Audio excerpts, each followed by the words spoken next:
Hello everyone. मेरा नाम है Sandeep Das Gupta and welcome to अचीवर्ली। आज हम लोग एनसीईआरटी क्लास 8 हिस्ट्री का चैप्टर 7 का पार्ट 3 शुरू करने जा रहे हैं। प्रीवियस चैप्टर के लेक्चर्स अपलोड हो चुके हैं और मैंने क्लास 8 हिस्ट्री का एक सेपरेट प्लेलिस्ट भी क्रिएट कर दिया है। प्लेलिस्ट का लिंक आपको इस वीडियो के डिस्क्रिप्शन बॉक्स में मिल जाएगा, तो जो लोग नए आए हैं वहां से उन वीडियोस को देख सकते हैं। मैं पढ़ाते हुए इंपॉर्टेंट पॉइंट्स को स्टार मार्क करता हुआ चलूंगा, तो अगर आप बुक से पढ़ रहे हैं आप भी उन पॉइंट्स को स्टार मार्क कर लें, या फिर अगर आप नोट्स बना रहे हैं तो अपने नोट्स में उन पॉइंट्स को लिख लें, क्योंकि वहां से क्वेश्चन आने के चांसेस ज्यादा होते हैं। अगर आपको कुछ डाउट हो तो आप मुझसे कमेंट्स में पूछ सकते हैं, या फिर इंस्टाग्राम पे भी पूछ सकते हैं। इंस्टाग्राम का लिंक आपको इस वीडियो के डिस्क्रिप्शन बॉक्स में मिल जाएगा।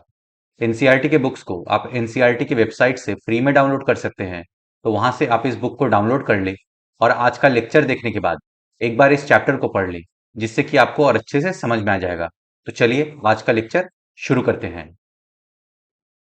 Chapter 7, women, caste and reform. महिलाएं, जाति एवं सुधार। हम लोगों ने प्रीवियस लेक्चर में चैप्टर 7 के पार्ट 1 को कवर किया था। उसमें हमने इन टॉपिक्स को डिटेल में समझा था। फिर हमने चैप्टर 7 के पार्ट 2 को कवर किया। उसमें हमने इन टॉपिक्स को भी डिटेल में समझा था। आपको चैप्टर 7 के पार्ट 1 और पार्ट 2 के लेक्चर का लिंक इस वीडियो के डिस्क्रिप्शन बॉक्स में मिल जाएगा। अगर आपने वो वीडियो नहीं देखा है तो उन वीडियोस को वहां से आप देख सकते हैं। आज हम लोग चैप्टर 7 के पार्ट 3 को शुरू करेंगे। इसमें हम इन टॉपिक्स को एक एक करके कवर करेंगे। तो चलिए अब आज का लेक्चर शुरू करते हैं। हमारा पहला टॉपिक है Gulamgiri. One of the most vocal amongst the low caste leaders was Jyotirao Phule. Low caste leaders में ज्योतिराव फुले जी मुखर नेताओं में से एक थे। निम्न जाति नेताओं में ज्योतिराव फुले सबसे मुखर नेताओं में से थे। Born in 1827, he studied in schools set up by Christian missionaries। 1827 में उनका जन्म हुआ था और वे क्रिश्चियन मिशनरीज में पढ़े थे। 1827 में जन्मे ज्योतिराव फुले ने ईसाई प्रचारकों द्वारा खोले गए स्कूलों में शिक्षा पाई थी।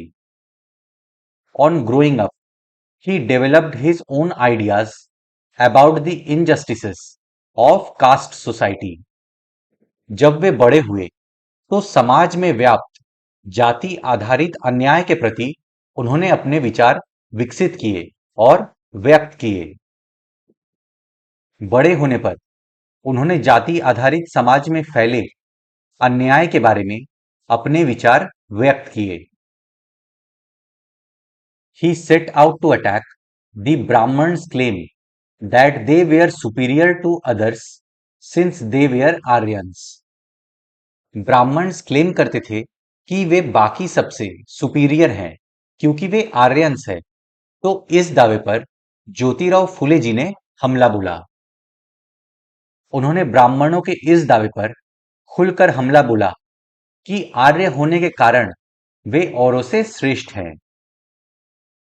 फुले argued that the Aryans were foreigners who came from outside the subcontinent and defeated and subjugated the true children of the country, those who had lived here from before the coming of the Aryans।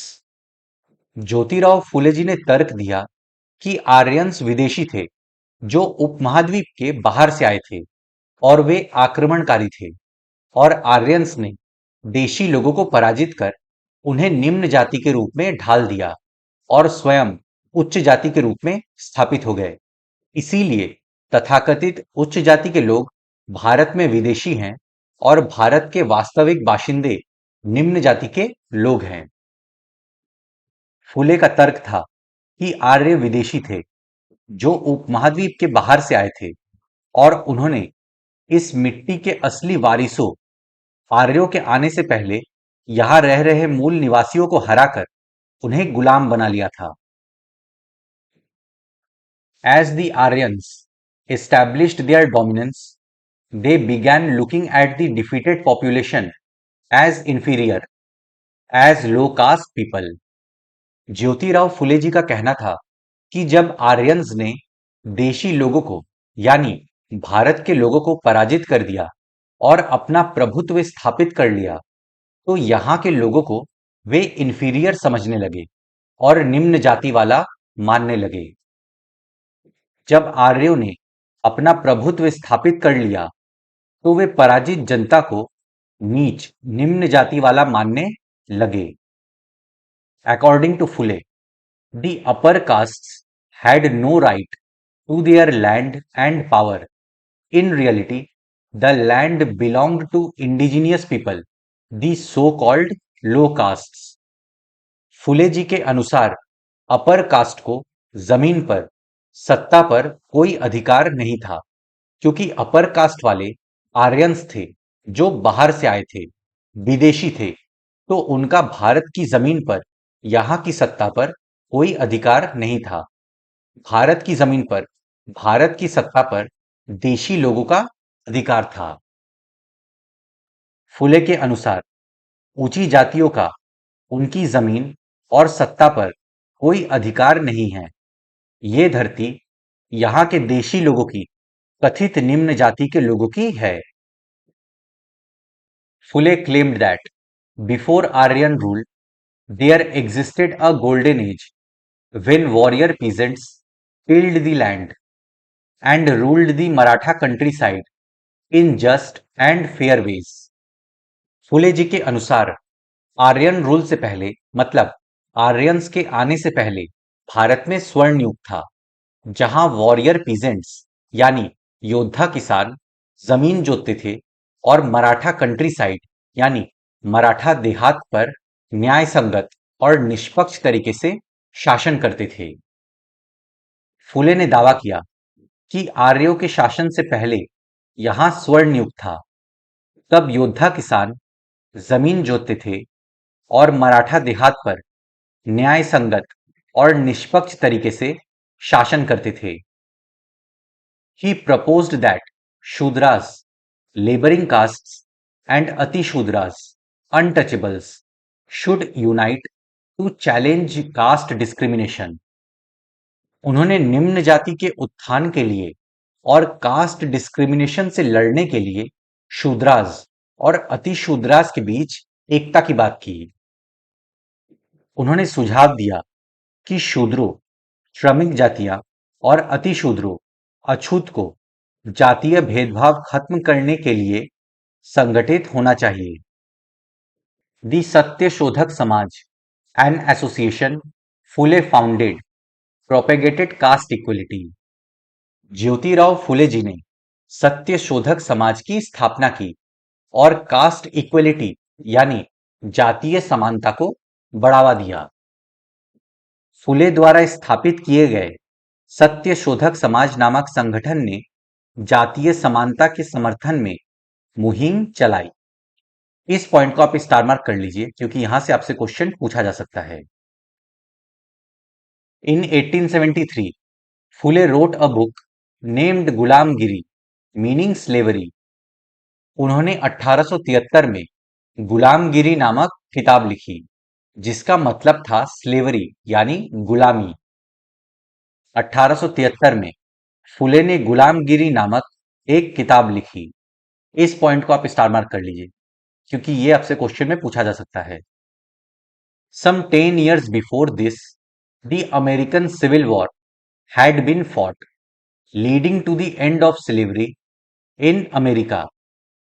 इसके 10 साल पहले American civil war हुआ था, जिसके फलस्वरूप America में slavery यानी दास प्रथा खत्म हो गई थी। इससे लगभग 10 साल पहले अमेरिकी गृह युद्ध हो चुका था, जिसके फलस्वरूप अमेरिका में दास प्रथा खत्म कर दी गई थी। Phule dedicated his book to all those Americans who had fought to free slaves, thus establishing a link between the conditions of the lower castes in India and the black slaves in America. Jyotirao Phule ji ने इस पुस्तक को उन American slaves को अर्पित किया था जिन्हें एक दशक पूर्व दासत्व से मुक्ति मिली थी और जिन्होंने इस संघर्ष में भूमिका निभाई थी। इस तरीके से उन्होंने भारत के लोअर कास्ट को अमेरिका के स्लेव्स के साथ जोड़ दिया था, उनकी दुर्दशा को एक दूसरे के साथ जोड़ दिया था। फुले ने अपनी पुस्तक उन सभी अमेरिकियों को समर्पित की जिन्होंने गुलामों को मुक्ति दिलाने के लिए संघर्ष किया था। इस तरह उन्होंने भारत की निम्न जातियों और अमेरिका के काले गुलामों की दुर्दशा को एक दूसरे से जोड़ दिया। As this example shows, Phule extended his criticism of the caste system to argue against all forms of inequality. देखिए, इससे हमें पता चलता है कि फुले जी ने हर तरह के डिस्क्रिमिनेशन की आलोचना की थी, चाहे वो कास्ट डिस्क्रिमिनेशन हो या रैशियल डिस्क्रिमिनेशन। जैसा कि इस उदाहरण से पता चलता है, फुले ने जाति व्यवस्था की अपनी आलोचना को सभी प्रकार की गैर बराबरी से जोड़ दिया था। He was concerned about the plight of upper caste women, the miseries of the laborer, and the humiliation of the low castes. Jyotirao Phule ji ने केवल जाति शोषण की समस्या को ही नहीं उठाया, बल्कि उन्होंने महिलाओं के शोषण के मुद्दों को भी उतनी ही तत्परता से उठाया था। वे मजदूरों के परेशानियों से भी चिंतित थे और लोअर कास्ट का जो अपमान होता था उससे भी चिंतित थे। वो उच्च जाति महिलाओं की दुर्दशा, मजदूरों की मुसीबतों और निम्न जातियों के अपमानपूर्ण हालात के बारे में गहरे तौर पर चिंतित थे। This movement for caste reform was continued in the 20th century by other great Dalit leaders like Dr. B.R. Ambedkar in Western India and E.V. Ramaswamy Naikar in the South. ये कास्ट रिफॉर्म के जो आंदोलन चल रहे थे, ये 20th century में भी कंटिन्यू होंगे दूसरे दलित लीडर्स द्वारा, जैसे वेस्टर्न इंडिया में doctor B are Ambedkar ji द्वारा और साउथ में ईवी रामास्वामी नायकर जी द्वारा। जाति सुधार का ये आंदोलन 20वीं सदी में भी पश्चिम भारत में बी आर अंबेडकर और दक्षिण में ईवी रामास्वामी नायकर जैसे महान दलित नेताओं के नेतृत्व में चलता रहा। अब हम लोग का नेक्स्ट टॉपिक है, हु कुड एंटर टेम्पल्स। मंदिरों में कौन जा सकता था? Ambedkar was born into a Mahar family. Ambedkar ji का जन्म महार परिवार में हुआ था। अंबेडकर एक महार परिवार में पैदा हुए थे। As a child he experienced what caste prejudice meant in everyday life. जब वे छोटे थे तो लगभग हर रोज उन्हें कास्ट डिस्क्रिमिनेशन यानी जातीय भेदभाव फेस करना पड़ता था। उन्होंने बचपन से ही जातीय पूर्वाग्रह को एक्सपीरियंस किया था।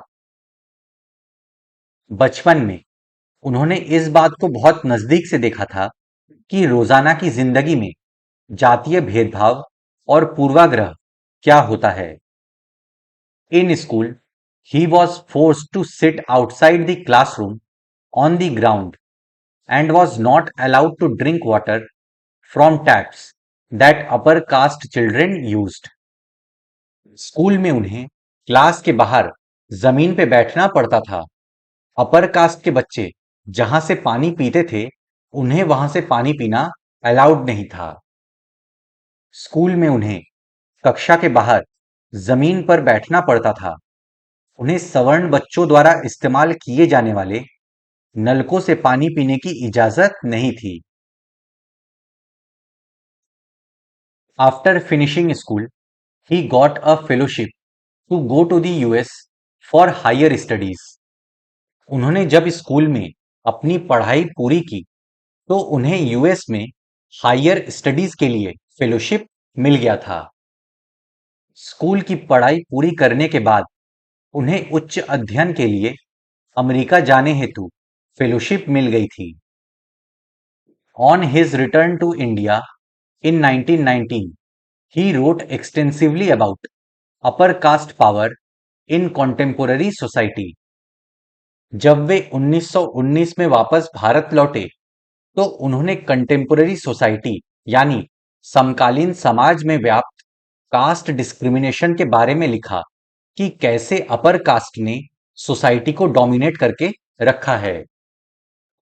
1919 में भारत लौटने पर उन्होंने समकालीन समाज में उच्च जातीय सत्ता संरचना पर काफी लिखा। In 1927, Ambedkar started a temple entry movement in which his Mahar caste followers participated. 1927 में अंबेडकर जी ने टेम्पल एंट्री मूवमेंट यानी मंदिर प्रवेश आंदोलन की शुरुआत की, जिसमें महर कास्ट के लोगों ने बढ़ चढ़ के हिस्सा लिया। सन 1927 में अंबेडकर ने मंदिर प्रवेश आंदोलन शुरू किया, जिसमें महर जाति के लोगों ने बड़ी संख्या में हिस्सा लिया। इस पॉइंट को आप स्टार मार्क कर लीजिए क्योंकि यहां से आपसे क्वेश्चन पूछा जा सकता है। Brahman priests were outraged when the Dalits used water from the temple tank. ब्राह्मण प्रीस्ट्स इस बात से नाराज हुए थे कि दलित्स ने मंदिर के टैंक्स में से पानी का इस्तेमाल किया था। ब्राह्मण पुजारी इस बात पर बहुत आग बबूला हुए कि दलित भी मंदिर के जलाशय का पानी इस्तेमाल कर रहे हैं। Ambedkar led 3 such movements for temple entry between 1927 and 1935. Ambedkar ji ने 1927 से 1935 के बीच में ऐसे 3 टेम्पल एंट्री मूवमेंट्स चलाए थे। 1927 से 1935 के बीच अंबेडकर ने मंदिरों में प्रवेश के लिए ऐसे 3 आंदोलन चलाए। His aim was to make everyone see the power of caste prejudices within society. उनका एम था लोगों को यह दिखाना कि कैसे कास्ट प्रेजुडिस ने सोसाइटी को जकड़ के रखा है, जातीय पूर्वाग्रह कैसे समाज में घुल मिल गया है। वे चाहते थे कि जो सो कॉल्ड लोअर कास्ट के लोग हैं वे अपने अधिकारों के लिए आवाज उठाएं। वो पूरे देश को दिखाना चाहते थे कि समाज में जातीय पूर्वाग्रहों की जकड़ कितनी मजबूत है। अब हम लोग का नेक्स्ट टॉपिक है दी नॉन ब्राह्मण मूवमेंट, गैर ब्राह्मण आंदोलन। In the early 20th century, the non Brahmin movement started. Early 20th century में नॉन ब्राह्मण मूवमेंट्स की शुरुआत हुई। 20वीं सदी के आरंभ में गैर ब्राह्मण आंदोलन शुरू हुआ। The initiative came from those non-Brahman castes that had acquired access to education, wealth and influence. ये इनिशिएटिव यानी इन आंदोलनों की शुरुआत उन नॉन ब्राह्मण कास्ट्स ने की जिन्होंने शिक्षा प्राप्त की थी, जिनके पास धन और संसाधन थे और जिनका इन्फ्लुएंस था लोगों पर। यह प्रयास उन गैर ब्राह्मण जातियों का था जिन्हें शिक्षा, धन और प्रभाव हासिल हो चुका था। They argued that Brahmins were heirs of Aryan invaders from the north who had conquered southern lands from the original inhabitants of the region, the indigenous Dravidian races. उन्होंने तर्क दिया कि नॉर्थ से जो आर्यन इन्वेडर्स यानी आर्यन आक्रमणकारी आए थे उनके वंशज है ब्राह्मण्स और ब्राह्मणों ने साउदर्न लैंड पे कब्जा कर लिया है और यहाँ के इंडिजीनियस पॉपुलेशन यानी मूल निवासी मतलब ड्रेविडियंस को पराजित कर दिया है। उनका तर्क था कि ब्राह्मण तो उत्तर से आए उन आर्य आक्रमणकारियों के वंशज हैं जिन्होंने यहाँ के मूल निवासियों देशी द्रविड़ नस्लों को हराकर दक्षिणी भूभाग पर विजय हासिल की थी। They also challenged Brahmanical claims to power. उन्होंने ब्राह्मणिकल पावर को भी चैलेंज किया था। उन्होंने सत्ता पर ब्राह्मणवादी दावे को भी चुनौती दी। ईवी रामास्वामी नायकर और Periyar, as he was called, came from a middle class family. E V Ramaswamy Naicker ji, जिन्हें पेरियार के नाम से भी जाना जाता था, वे मिडिल क्लास फैमिली को बिलोंग करते थे। पेरियार के नाम से प्रसिद्ध ईवी रामास्वामी नायकर एक मध्य वर्गीय परिवार में पले बड़े थे। Interestingly, he had been an ascetic in his early life and had studied Sanskrit scriptures carefully. अपने प्रारंभिक जीवन में वे एस्थेटिक यानी सन्यासी थे। उन्होंने संस्कृत ग्रंथों को बहुत गहराई से पढ़ा था। अपने प्रारंभिक जीवन में वे सन्यासी थे और उन्होंने संस्कृत शास्त्रों का गंभीरता से अध्ययन किया था। Later, he became a member of the Congress only to leave it in disgust when he found that at a feast organized by nationalists, sitting arrangements followed caste distinctions. That is, the lower castes were made to sit at a distance from the upper caste. बाद में वे कांग्रेस के member बने थे। फिर एक बार दावत का आयोजन किया गया था नेशनलिस्ट्स द्वारा, तो नायकर जी ने देखा कि दावत में जाति के आधार पे सिटिंग अरेंजमेंट किया गया है, मतलब लोअर कास्ट को अपर कास्ट से दूर बैठाया गया है। उन्हें बहुत बुरा लगा था ये सब देख के, तो उन्होंने कांग्रेस छोड़ दिया। बाद में वे कांग्रेस के सदस्य बने, परंतु जब उन्होंने राष्ट्रवादियों द्वारा आयोजित की गई एक दावत में देखा कि वहां बैठने के लिए जातियों के हिसाब से अलग अलग इंतजाम किया हुआ है, तो उन्होंने हताश होकर पार्टी छोड़ दी। इस दावत में निम्न जातियों और उच्च जातियों के लिए अलग अलग बैठने का इंतजाम किया गया था। Convinced that untouchables had to fight for their dignity, Periyar founded the self respect movement. इस इंसिडेंट के बाद पेरियार जी को यह समझ में आ चुका था कि अनटचेबल्स को अपने स्वाभिमान के लिए, अपने हक के लिए, अपने अधिकारों के लिए लड़ना पड़ेगा। फिर उन्होंने सेल्फ रेस्पेक्ट मूवमेंट की शुरुआत की। इस पॉइंट को आप स्टार मार्क कर लीजिए, क्योंकि यहां से क्वेश्चन पूछा जा सकता है। पेरियार की समझ में आ चुका था कि अछूतों को अपने स्वाभिमान के लिए खुद लड़ना होगा। इसी बात को ध्यान में रखते हुए उन्होंने स्वाभिमान आंदोलन शुरू किया। He argued that untouchables were the true upholders of an original Tamil and Dravidian culture which had been subjugated by Brahmins. Periyar जी का कहना था कि ओरिजिनल तमिल और द्रविडियन कल्चर के जो अपहोल्डर्स हैं वो अनटचेबल्स हैं, मगर ब्राह्मणों ने तमिल और द्रविडियन कल्चर को अपने अधीन कर लिया है। उनका कहना था कि मूल तमिल और द्रविड़ संस्कृति के असली वाहक अछूत ही हैं, जिन्हें ब्राह्मणों ने अपने अधीन कर लिया है। He felt that all religious authorities saw social divisions and inequality as God given. Periyar जी का मानना था कि समाज में जो कास्ट डिस्क्रिमिनेशन व्याप्त है उसे धार्मिक नेता गॉड्स गिवन मानते हैं, मतलब ईश्वर के द्वारा दिया हुआ मानते हैं। उनका मानना था कि सभी धार्मिक नेता और मुखिया सामाजिक विभाजनों और असमानता को ईश्वर प्रदत्त मानते हैं। Untouchables had to free themselves, therefore, from all religions in order to achieve social equality. Periyar जी का मानना था कि अगर अनटचेबल्स को सामाजिक समानता चाहिए तो उन्हें सभी धर्मों से छुटकारा पाना होगा। इसीलिए सामाजिक समानता के लिए सभी धर्मों से अछूतों को खुद मुक्ति पानी होगी।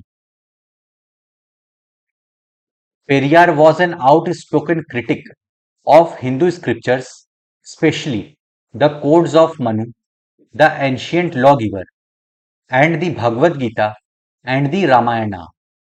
पेरियार जी हिंदू स्क्रिप्चर्स, मनु संहिता, भगवद गीता, रामायणा की आलोचना करते थे। पेरियार हिंदू वेद पुराणों के कट्टर आलोचक थे, खास तौर से मनु द्वारा रचित संहिता, भगवद गीता और रामायण के वे कटु आलोचक थे। He said that these texts had been used to establish the authority of Brahmins over low castes and the domination of men over women. Periyar जी का कहना था कि ब्राह्मण्स ने लोअर कास्ट पे और पुरुषों ने महिलाओं पे इन ग्रंथों का सहारा लेकर डोमिनेशन स्थापित किया है। उनका कहना था कि ब्राह्मणों ने निचली जातियों पर अपनी सत्ता तथा महिलाओं पर पुरुषों का प्रभुत्व स्थापित करने के लिए इन पुस्तकों का सहारा लिया है। These assertions did not go unchallenged. ये दलीलें लोगों को सहज रास नहीं आईं। The forceful speeches, writings, and movements of lower caste leaders did lead to rethinking and some self-criticism among upper caste nationalist leaders.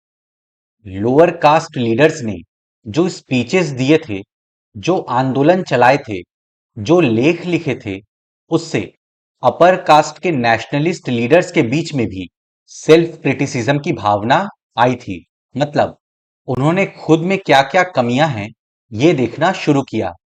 Upper caste के नेशनलिस्ट लीडर्स ने आत्ममंथन किया। निम्न जातीय नेताओं के भाषणों, विचारपूर्ण लेखन और आंदोलन से उच्च जातीय राष्ट्रवादी नेताओं के बीच कुछ आत्ममंथन और आत्मालोचना की प्रक्रिया शुरू हुई। But Orthodox Hindu society also reacted by founding Sanatan Dharma Sabhas and the Bharat Dharma Mahamandal in the north and associations like the Brahman Sabha in Bengal. Lower caste leaders के स्पीचेस, मूवमेंट से जो Orthodox Hindu society यानी रूढ़िवादी हिंदू समाज था, उसमें भी प्रतिक्रिया देखी गई। नॉर्थ में उन्होंने सनातन धर्म सभा और भारत धर्म महामंडल की स्थापना की और बंगाल में ब्राह्मण सभा की स्थापना की। परंतु रूढ़िवादी हिंदू समाज ने भी उत्तर में सनातन धर्म सभाओं तथा भारत धर्म महामंडल और बंगाल में ब्राह्मण सभा जैसे संगठनों के जरिए इन रुझानों का सख्ती से विरोध किया। The object of these associations was to uphold caste distinctions as a cornerstone of Hinduism and show how this was sanctified by scriptures. In Orthodox Hindu society द्वारा जो ऑर्गेनाइजेशंस बनाए गए थे, उनका ऑब्जेक्टिव ये था कि वे सोसाइटी में कास्ट डिस्टिंक्शन यानी जातीय ऊंच नीच को बना के रखे, जाति प्रथा में कोई रुकावट ना आए और इसके लिए वे धार्मिक ग्रंथों की सहायता लेते थे। उससे साबित करना चाहते थे कि इन चीजों को धार्मिक ग्रंथों में भी मान्यता मिली हुई है। इन संगठनों का मकसद यही था कि हिंदू धर्म में जातीय ऊंच नीच को जो महत्व दिया जाता है, उस पर कोई आंच ना आए। वे साबित करना चाहते थे कि इस बात को धार्मिक ग्रंथों में भी मान्यता मिली हुई है। Debates and struggles over caste continued beyond the colonial period and are still going on in our own times. Caste system को लेके आजादी के बाद भी डिबेट्स एंड डिस्कशंस होते रहे हैं, इवन आज भी जारी हैं। औपनिवेशिक काल के बाद भी जाति के सवाल पर बहस और संघर्ष चलते रहे और ये आज भी जारी है। अब हम लोग का नेक्स्ट टॉपिक है ऑर्गेनाइजिंग फॉर रिफॉर्म, सुधारों के लिए संगठित होना। दी ब्रह्मो समाज। दी ब्रह्मो समाज formed in 1830 prohibited all forms of idolatry and sacrifice believed in the Upanishads and forbade its member from criticizing other religious practices. 1830 में ब्रह्मो समाज की स्थापना हुई थी। ये ऑर्गेनाइजेशन आइडोलेट्री यानी मूर्ति पूजा और सैक्रिफाइस यानी बलि के विरुद्ध थी। ब्रह्मो समाज उपनिषद के विचारों में बिलीव करती थी। ब्रह्मो समाज के सदस्य को दूसरे धार्मिक प्रथाओं यानी रिलीजियस प्रैक्टिसेस की आलोचना करना मना था। ब्रह्मो समाज की स्थापना 1830 में की गई थी। ये संस्था सभी प्रकार की मूर्ति पूजा और बलि के विरुद्ध थी और इसके अनुयायी उपनिषदों में विश्वास रखते थे। इसके सदस्यों को अन्य धार्मिक प्रथाओं या परंपराओं की आलोचना करने का अधिकार नहीं था। It critically drew upon the ideals of religions, especially of Hinduism and Christianity, looking at their negative and positive dimensions. ब्रह्मो समाज ने हिंदुइज्म और क्रिश्चियन धर्म के निगेटिव और पॉजिटिव एस्पेक्ट को देखा और उनको क्रिटिकली एनालिसिस भी किया और लोगों के सामने रखा। ब्रह्मो समाज के दो मेन उद्देश्य थे, हिंदू धर्म को स्वच्छ बनाना तथा एकेश्वरवाद की शिक्षा देना। ब्रह्मो समाज ने विभिन्न धर्मों के आदर्शों, खास तौर से हिंदुत्व और ईसाई धर्म के विचारों की आलोचनात्मक व्याख्या करते हुए उनके नकारात्मक और सकारात्मक पहलुओं पर प्रकाश डाला। Keshab Chandra Sen, one of the main leaders of the Brahmo Samaj. Keshab Chandra Sen one of the main leaders थे ब्रह्मो समाज के। केशव चंद्र सेन ब्रह्मो समाज के मुख्य नेताओं में से एक थे। इस पॉइंट को आप स्टार मार्क कर लीजिए, ये आपसे पूछा जा सकता है। Derozio and young Bengal. Derozio एवं young Bengal. Henry Louis Vivian Derozio, a teacher at Hindu College, Calcutta, in the 1820s, promoted radical ideas and encouraged his pupils to question all authority. 1820s में कैलकाटा में हिंदू कॉलेज में Henry Louis Vivian Derozio एक teacher थे। उन्होंने अपने students को encourage किया कि हर तरह की ऑथोरिटी से, मतलब जिनके पास भी पावर है, उनसे सवाल पूछे और उन्होंने अपने रेडिकल आइडियाज को अपने स्टूडेंट्स के बीच में प्रमोट किया। 1820 के दशक में Henry Louis Vivian Derozio Hindu college Calcutta में अध्यापक थे। उन्होंने अपने विद्यार्थियों को आमूल परिवर्तनकारी विचारों से अवगत कराया और उन्हें तमाम तरह की सत्ता पर सवाल खड़ा करने के लिए प्रोत्साहित किया। Referred to as the Young Bengal movement, his students attacked tradition and custom, demanded education for women, and campaigned for the freedom of thought and expression. Derozio के द्वारा यंग बंगाल मूवमेंट शुरू किया गया था। उनके स्टूडेंट्स ने ट्रेडिशंस और customs पे अटैक किया, महिलाओं के शिक्षा की मांग की, थॉट्स एंड एक्सप्रेशंस यानी सोच और अभिव्यक्ति की आजादी के लिए अभियान चलाया। उनके द्वारा शुरू किए गए यंग बंगाल मूवमेंट में उनके विद्यार्थियों ने परंपराओं और रीति रिवाजों पर उंगली उठाई, महिलाओं के लिए शिक्षा की मांग की और सोच व अभिव्यक्ति की स्वतंत्रता के लिए अभियान चलाया। The Ramakrishna Mission and Swami Vivekananda. Ramakrishna Mission और Vivekananda. Named after Ramakrishna Paramahamsa, Swami Vivekananda's guru, the Ramakrishna mission stressed the ideal of salvation through social service and selfless action. स्वामी विवेकानंद जी के गुरु रामकृष्ण परमहंस जी के नाम पे रामकृष्ण मिशन का नाम रखा गया था। रामकृष्ण मिशन सोशल सर्विस करके सेल्फलेस एक्शन यानी निस्वार्थ श्रम करके सैल्वेशन यानी मुक्ति पाने की बात करता है।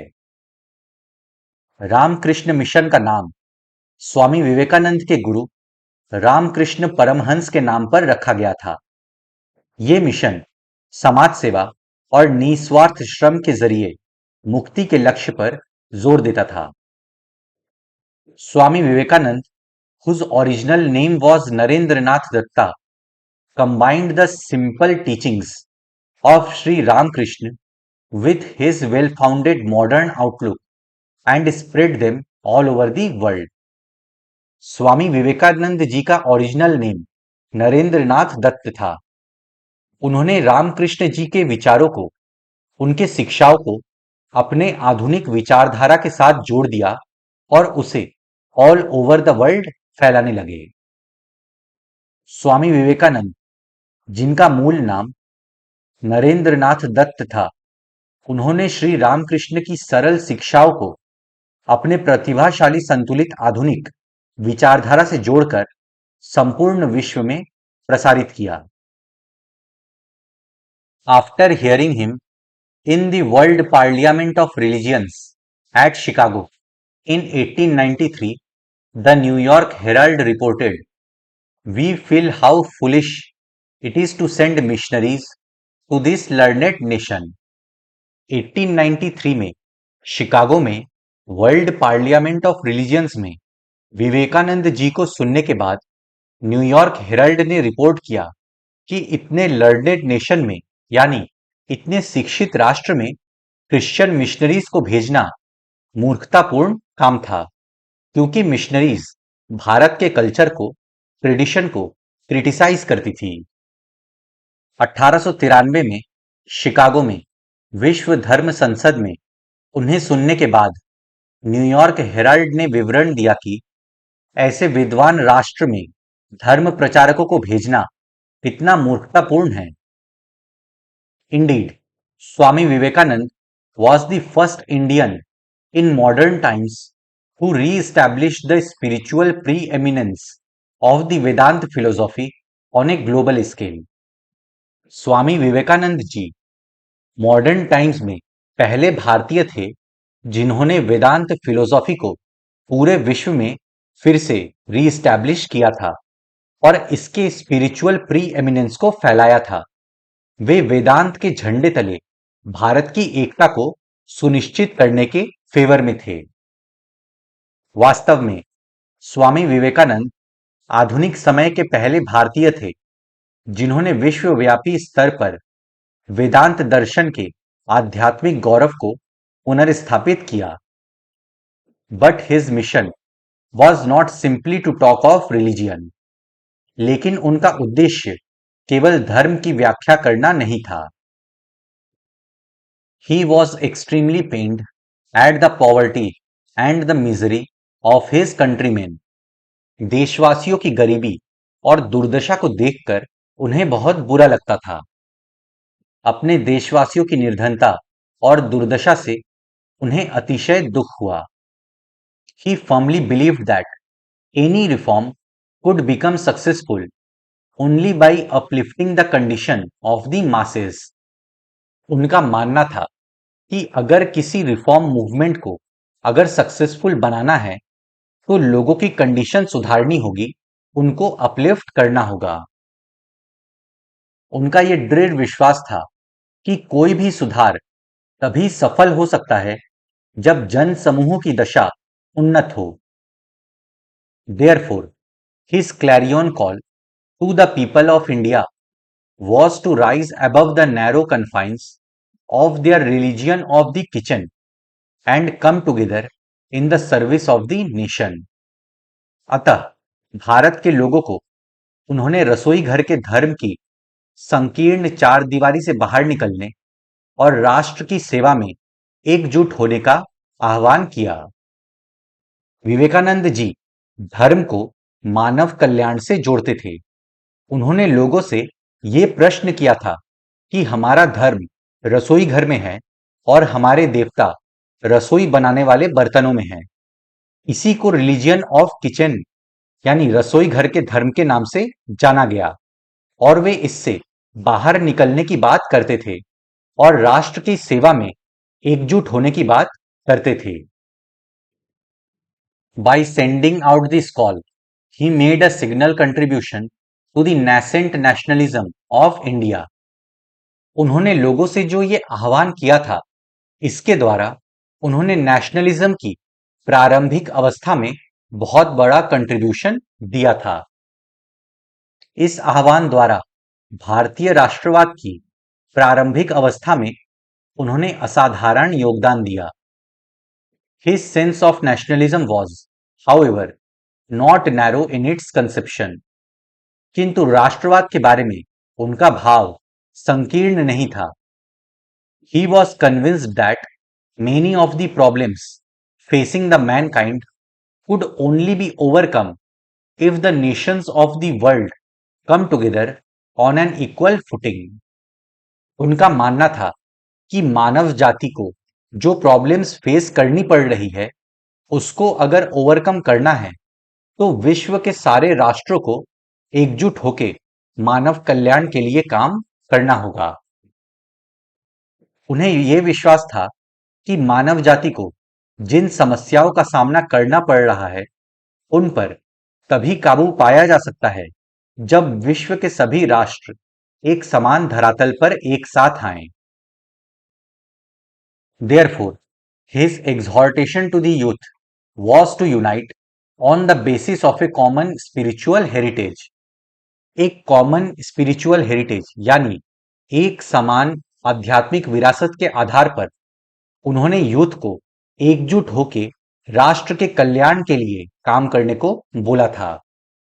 अतः एक सामान्य आध्यात्मिक विरासत के आधार पर उन्होंने युवाओं को एक होने का उपदेश दिया। In this exhortation, he became truly the symbol of a new spirit and a source of strength for the future. इस उद्बोधन में वो वास्तव में नई विचारधारा के प्रतीक और भविष्य के लिए एक महान शक्ति का स्रोत बन गए। अब हम लोग का नेक्स्ट टॉपिक है दी प्रार्थना समाज।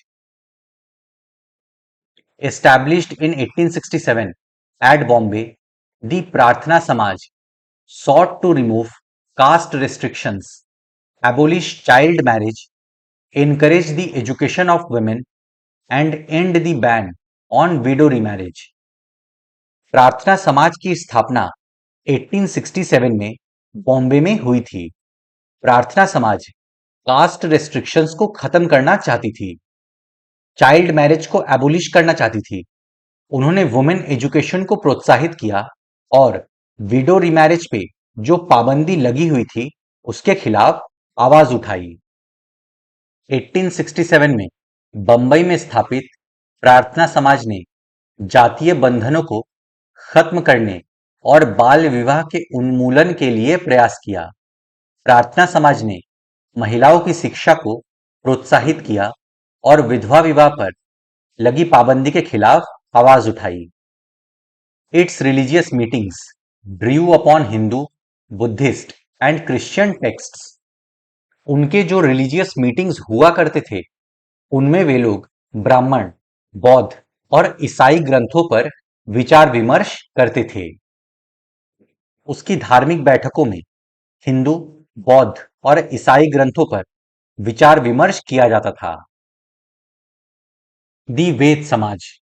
वेद समाज established in Madras in 1864, the Ved Samaj was inspired by the ब्रह्मो समाज।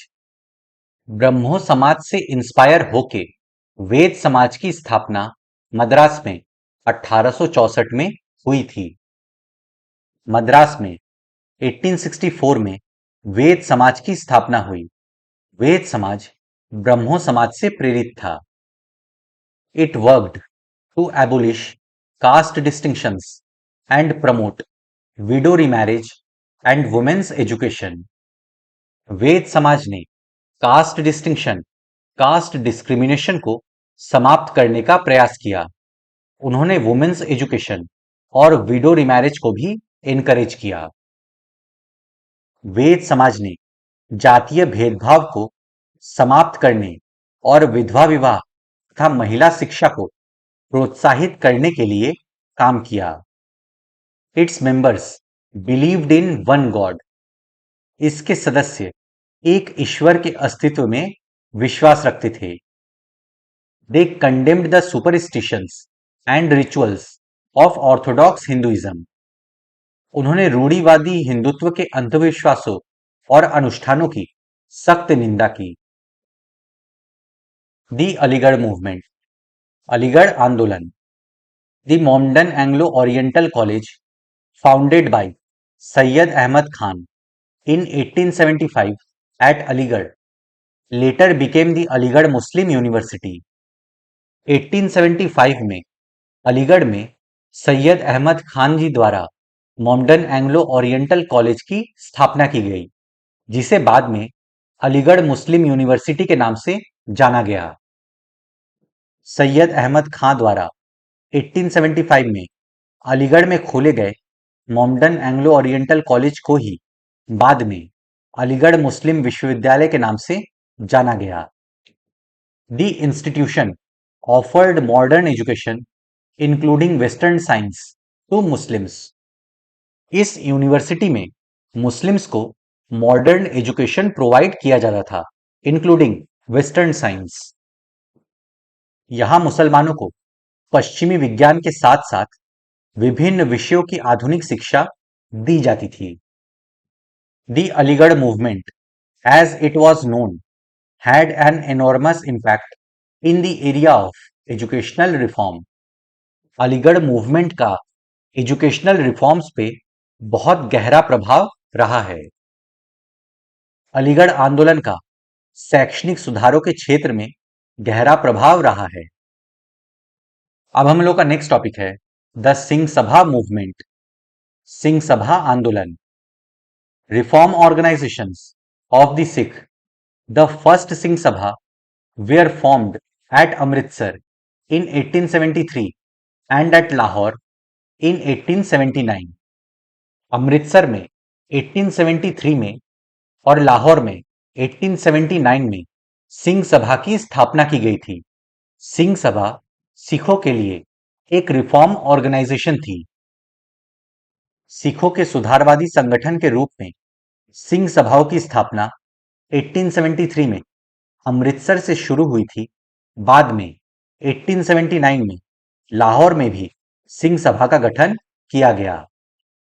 दी सभास sought to rid Sikhism of superstitions, caste distinctions, and practices seen by them as non-Sikh. Sikhism में जो सुपरस्टिशंस थे, कास्ट डिस्क्रिमिनेशंस थे, ऐसे प्रैक्टिसेस जिसे non Sikh माना जाता था, उनसे छुटकारा पाने के लिए सिंह सभास ने काम किया।